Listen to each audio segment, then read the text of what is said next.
Here's your hosts, Sam and Gina Ventola.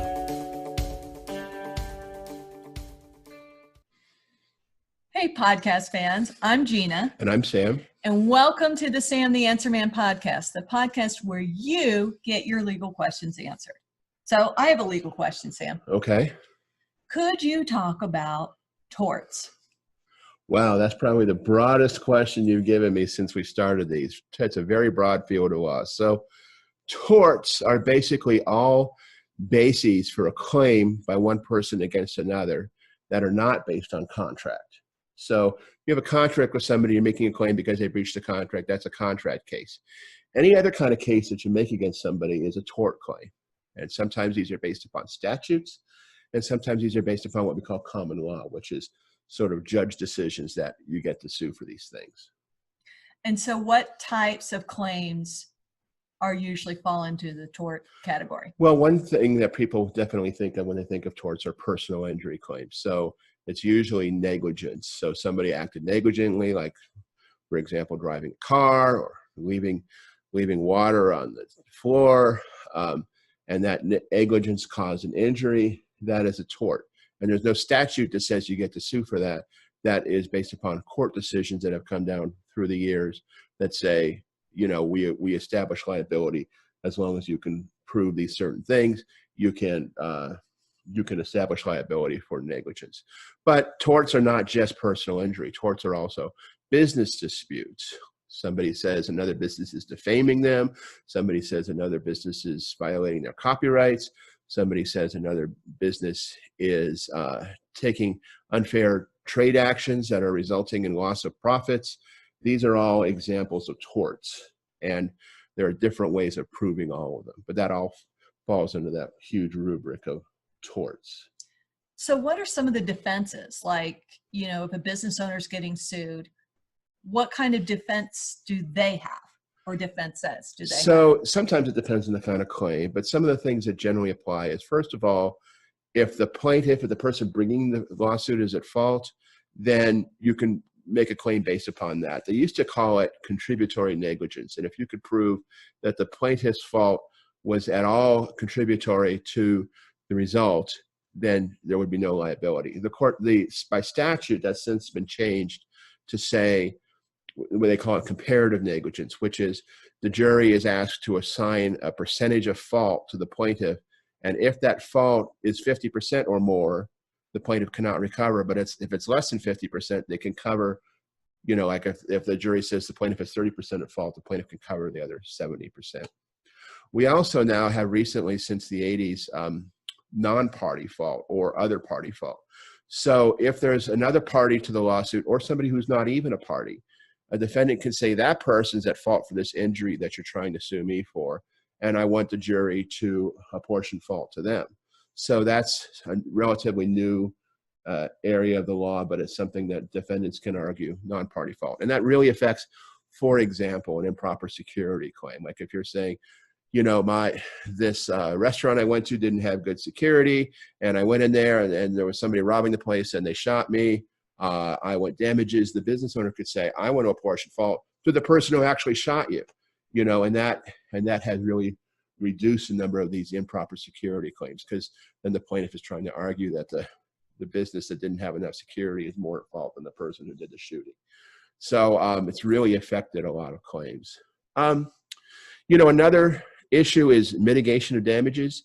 So, for example, if you drive an Uber or something, and I do something to you and you can't use your car anymore, then you can sue for, you know, the loss you had from not being able to drive the car. But if by not driving the car, you saved money because you didn't have to buy gas, you didn't have to pay Uber fees. I mean, you know what they do, but, you know, if there's something that you didn't have to pay wear and tear on your car during the period of time you couldn't drive it, that's called mitigation of damages. That's taken against the amount of damages you can claim.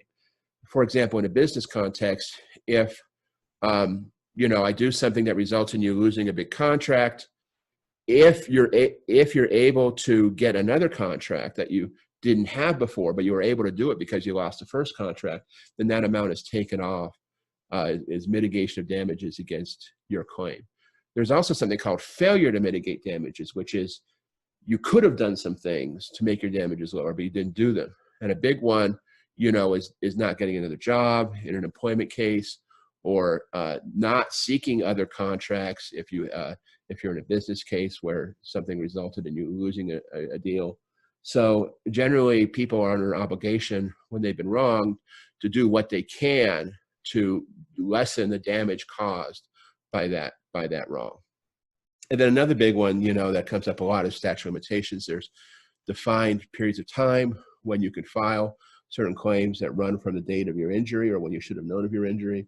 And those definitely should be considered if you have out there a case that you're thinking about bringing. Now, what about these crazy scooter riders who I see all over downtown Denver? I never see one with a helmet on. Do you think that if they fell and got hurt, could they come after the scooter company? So I think you're thinking about what we used to have and still do in a way, a defense called assumption of the risk. Yes. And so there is a defense called assumption of the risk. It used to be possible to completely defeat a claim based upon assumption of the risk. That's no longer true. Now the way that juries in Colorado are instructed is assumption of the risk is just something you consider when you're considering the issue of comparative negligence. So the jury says, negligence can also be assumption of the risk. Consider that too when you're considering comparative negligence. So there's no real defense based upon assumption of the risk anymore.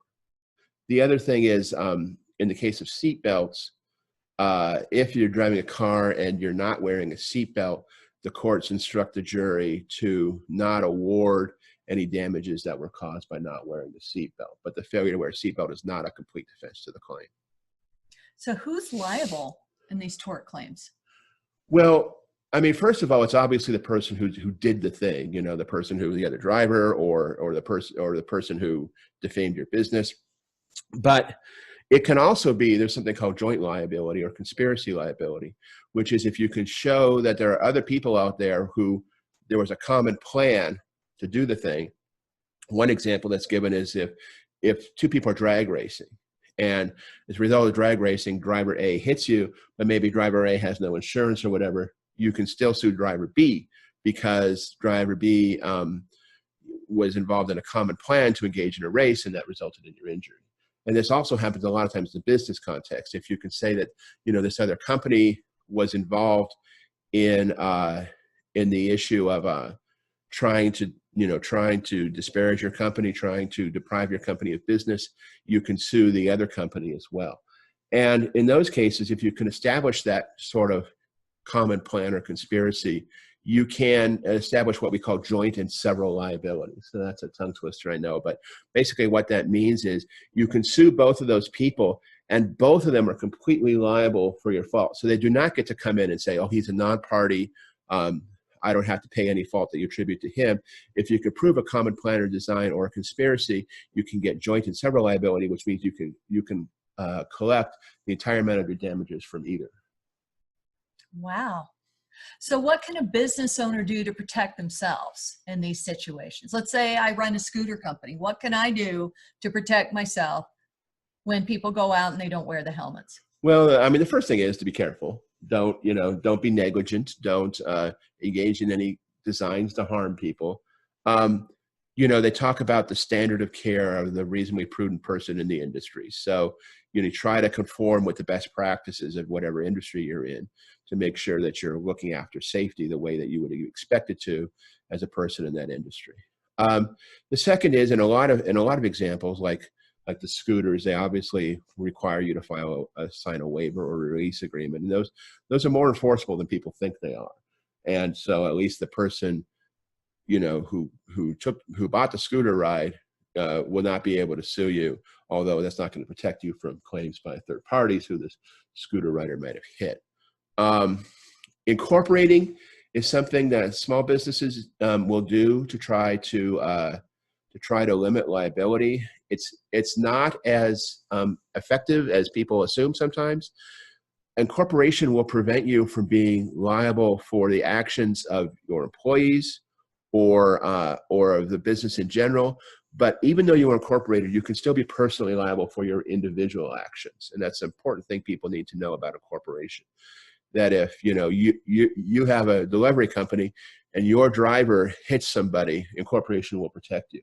But if you are the driver, they can still sue you based upon your own negligence, despite the fact that your company is incorporated or an LLC or LLP or whatever like that.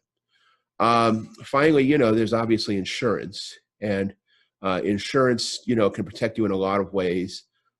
Sometimes doesn't provide the protection you think it does. For example, a general liability policy covering a business will not protect you from defects of your work generally. So you might have to get a separate bond or something for that. But it will at least provide some protection against things like, for example, delivery drivers hitting people. Okay. Well, you're a mediator, Sam.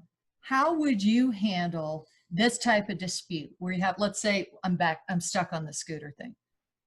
I'm scooter owner. Sally went out and hit her head because she hit a pothole or something like that. How would you mediate that dispute? So tort claims, and that includes both personal injury claims and business dispute claims, are generally just about money.